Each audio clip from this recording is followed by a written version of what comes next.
All right, so you need to change your rear view mirror. If it's just a regular, simple rear view mirror with no wires, like you don't have auto dim or, you know, compass or anything else built into it, camera, it's really easy. If you have some wires, I don't know, it's probably not that hard actually. It probably just unplugs and you plug the things back in, but we'll try to talk to every make and model. This is actually a Jeep Compass, really cheap car and cheap stuff, and you could see what happened to this rearview mirror. It's sort of baked in the sun or something happened. So all you have to do is come right over here. Let's see if we can make that out.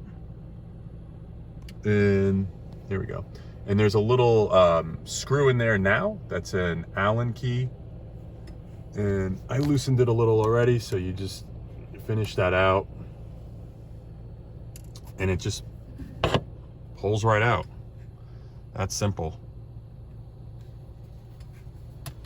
You don't have to take this metal,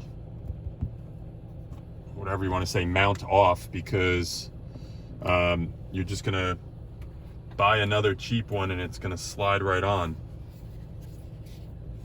I found this one on Amazon. It was like 20 bucks. It came with one of those metal mounts. I just took it out. This one actually just uses a Phillips head screw instead of an Allen key. And you just slide it right back on after I break it.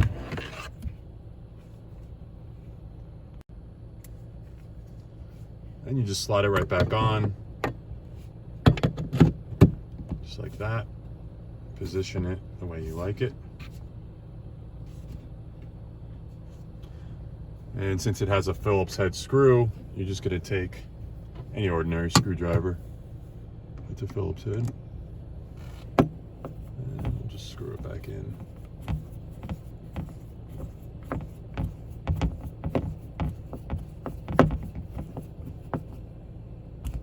Hand tight.